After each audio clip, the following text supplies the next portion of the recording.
And not only did they decide to remove my security in the UK, but they also signalled to every single government around the world not to protect us.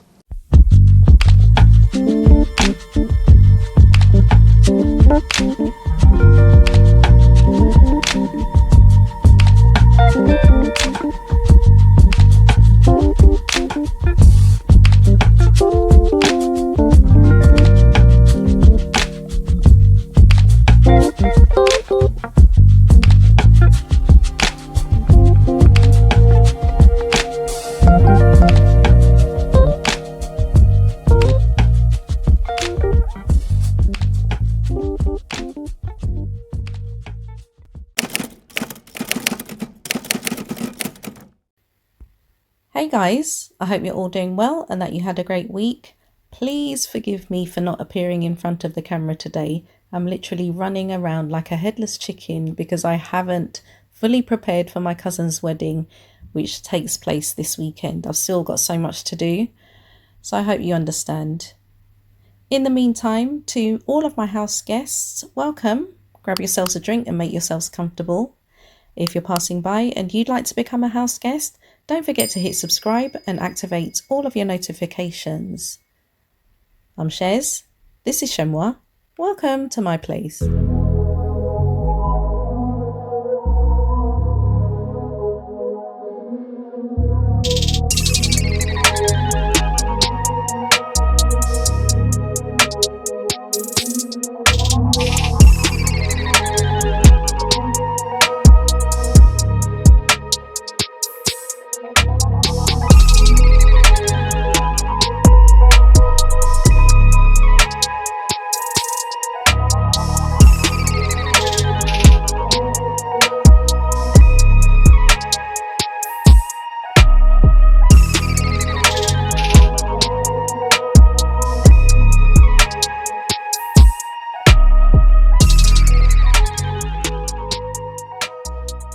There seems to be a spirit of limitation over the UK. That's what my friend Gina said during a conversation we had last week, when we were talking about where we see ourselves in the next 5 years, and I was explaining how I felt. Success is not encouraged or celebrated in this country. Once you attain a certain level, especially if you're someone well known, the media's role is to go to any lengths to destroy you. This is why the establishment is going at breakneck speed to destroy Harry and Meghan, whether it's through planting Ian Rawlinson as a trustee at Centre Barley and Sophie Chandorka's bullying claims against Harry at the same organisation, or paying Meghan's paternal family members to trash her at every given opportunity, or Niall Gardner's pathetic and unsuccessful attempt to have Harry deported from the US, or the collective rubbishing of Meghan's commercial ventures, even though evidence to the contrary shows that these commercial ventures do extremely well. Diana used to refer to the firm as men in grey suits. These faceless, nondescript individuals who are the ones who wield the actual power by advising the monarch inobjectively, because these men in grey have their own agendas. Whenever most people think about corrupt governmental structures, they think of dictatorships like North Korea, Russia, or some African nations. However, when I think of corrupt governmental structures, the UK establishment is always at the top of my list. It could almost be described as Mafia-like. Mafia. The Oxford Languages Dictionary definition is an organised internal body of criminals operating originally in Sicily and now especially in Italy and the US, and having a complex and ruthless behavioural code. As you can see, this latter definition says, a group regarded as exerting a hidden, sinister influence. And the example given is the British literary Mafia. Unavoidably, Paul Burrell's name pops up in my assessment as I recall that Queen Elizabeth allegedly told him that there are dark forces at work in this country about which we have no knowledge. This was with regard to his trial collapse after the Queen intervened, when she had warned him about the ramifications of his close relationship with Diana. When I made last week's video, I hadn't seen Harry's BBC interview because it was released after I'd already recorded. Having watched it today, Harry pretty much confirmed what I'd concluded in last week's video, that the establishment wants the permanent elimination of the Sussex family. What the court decided today was that they were justified for 4 reasons to not have that review, and a major part of that is because you're no longer a working royal, a change in your status. Do you not accept that from the court? Well, my status hasn't changed. It can't change. I am who I am. I am part of what I'm part of, and I can never escape that. My circumstances will always be the same. But with a specific answer to the question, there are comparisons that exist. And again, I have to be careful what I say, but I think it would be quite shocking for the British public and the public at large to understand or know that, in fact, many people do know this, that people who leave public office receive lifetime protection, regardless of whether there are threats or risks to them. It sounds like the last step to repairing relations with your family is the security issue, by what you said there. 100%. Whatever noise has been created, whatever stories have been written, this has always been the sticking point. And put yourself in my shoes. If you step back to try to create a different role, the same official role, but a different working relationship with the institution that you were born into for the sake of your wife and your own mental health and your child, which now, of course, a lot more has come out because I felt as though it needed to come out. The other side of the story needed to be told. God forbid anything should happen. And I don't regret that at all. But 2020, when that decision happened, I couldn't believe it. I actually couldn't believe it. I thought with all the disagreements and all of the chaos that's happening, the one thing that I could rely on is my family keeping me safe. And not only did they decide to remove my security in the UK, but they also signalled to every single government around the world not to protect us. Some of you may know who this woman is, shaking hands with Queen Elizabeth II 2 days before her death. For those of you who don't live in the UK, this is Liz Truss, the last Prime Minister who served under Queen Elizabeth II and the first Prime Minister under Charles. She only lasted as Prime Minister for 50 days. However, those 50 days, regardless of how useless she was in the position, have afforded her police protection at the highest level until she draws her last breath. I would love for someone to explain to me how this is logical. Many people viewed Harry's interview as explosive. I would argue that Harry's interview was only explosive to those who refuse to believe that behind the facade of perceived dignity, decorum, and antiquated rituals hides the face of true, unadulterated evil. Evil of biblical proportions when you consider the characters in the Old Testament who had family members, including children, killed purely for self-preservation. Well, by the time that Diana died, and in fact, I'm afraid a few years before, the royal family had really given up on Diana. They found her a complete and utter menace, was a threat to the throne. But you have to remember that unless you are born into that family, you are of royal blood, you are always totally expendable in their eyes. They are utterly ruthless, the Windsors. They will get rid of people, and that includes people who marry into them like that. They are not that important. I was told that when it was announced that she was dead that day in August, there was a great sigh of relief around the entire royal family. No, they didn't want her to die in a road accident. That was too horrendous. But she had her court, which was becoming more and more powerful. It would appear that almost 28 years later, the sick desire to have family members eliminated has escalated and extended to those who are actually born into the family. So that means not only do they want to get rid of Meghan, they definitely want to get rid of Harry, they definitely want to get rid of Archie, and they definitely want to get rid of Lily.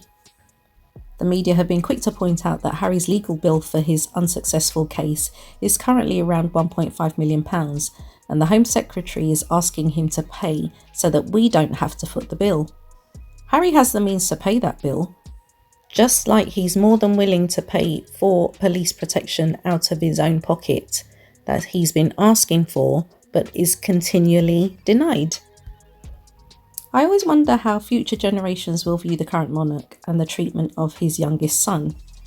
We know that Charles behaves like an ostrich because he believes that burying his head in the sand means the problem will go away. However, if Charles wants history to be kind to him, the most favourable course of action he could choose would be to reinstall Harry's protection to the highest level as instructed by his mother. In reality, history will likely show Charles as the weakest monarch in British history because his eldest son and his second wife weaponised Charles's utter contempt of Harry in order to quickly strengthen their own positions before Charles's demise. Whilst there is something undeniably wrong with this picture, I'm happy that there is absolutely nothing wrong with this beautiful picture that Meghan posted on her Instagram of Archie on his 6th birthday.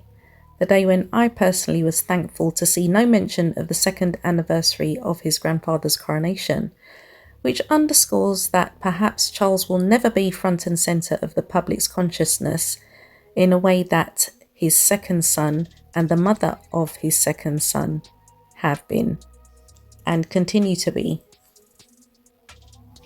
As the second son of his mother, Harry continued to fulfill his obligation by honouring his mother's memory at the Diana Award this year, which coincided with Archie's birthday. I am seriously impressed with the work that you do, especially at the young age that you're at, and the future's yours. That's why you've been chosen, and that's why you've been given these awards. So my mum would be incredibly proud of all the work that you've done. I'm incredibly proud, and thank you for doing everything that you do.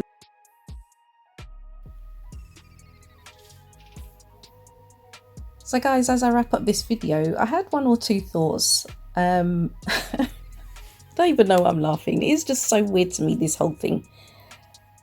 I need someone to explain to me, well, I don't need someone to explain to me, but you get the gist. How does Charles have so much energy for someone who is suffering from cancer? Where does he muster the energy from to be so wicked? Because I would have thought that his major priority above all else at this particular time would be his health. And something that was very telling in Harry's interview was his concern about his dad. As much as his dad is not very kind to him, this is his only remaining parent, and you know, it will be understandable for Harry to want reconciliation at this time and kind of put everything behind him. People on this social media and in this media industry behave as though they are perfect and that they don't have any adverse family dynamics going on in the background. Because my mind has a habit of trying to process different scenarios, let's take Charles's decision to slim down the monarchy. That decision cost him quite a lot in 2024 because he didn't budget for a cancer diagnosis. He didn't budget for an alleged cancer diagnosis or whatever that was with his daughter-in-law, Kate. He didn't budget for Camilla's alleged chest infection towards the end of that year. He didn't budget for all of the photo agencies deciding that they didn't trust the images that were being released from Kensington Palace, all of which were detrimental. So I say that to say this: nothing in this life is guaranteed. So let's just say, God forbid that this institution is successful in eliminating the Sussexes. Who is to say that shortly after that something drastically destructive doesn't happen to the Waleses? That effectively means the end of the monarchy. Now, this is something that I had contemplated years ago when I started doing these videos, but I never said it out loud, because even in my mind that was too far-fetched. But my mind has changed since I've witnessed what I've witnessed in the last 5 years. Nothing, as much as I don't want that to happen, nothing is impossible when it comes to the Windsors. As I've said previously, nothing and no one can convince me that what happened to Diana on the 31st of August 1997 was an accident. And if Charles is big and bad enough to ask global heads of government to not give the Sussexes security, what else do you think that this man has the power to do? Harry, unfortunately, I don't think will get his reconciliation that he wants now that he knows everything. And as someone pointed out in a TikTok video that I saw the other day, the truth should have come directly from the royal family, not through discovery in the litigation process.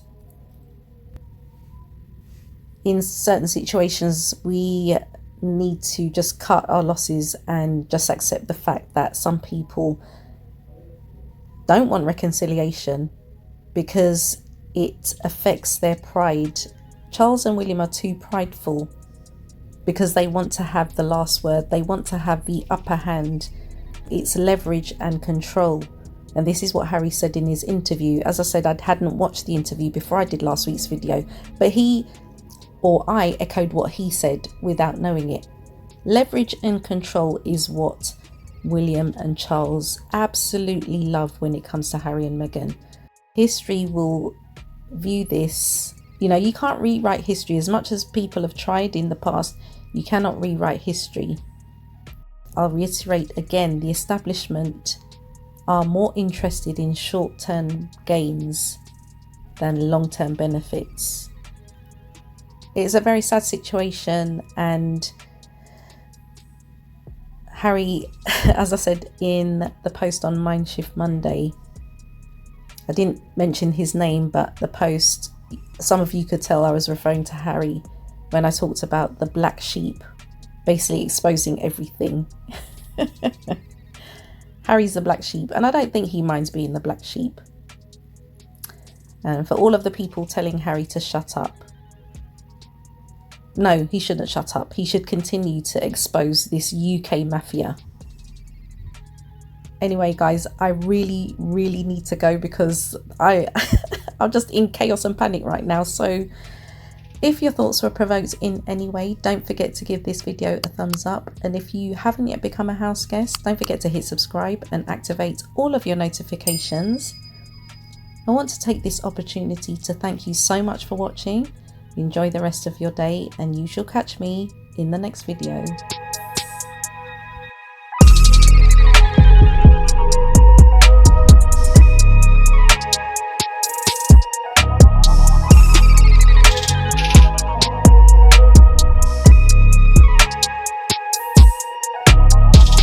Once we understand that it is through our five senses that these imprints are being made on our subconscious mind, we can then consciously begin to utilize our five senses to imprint something different.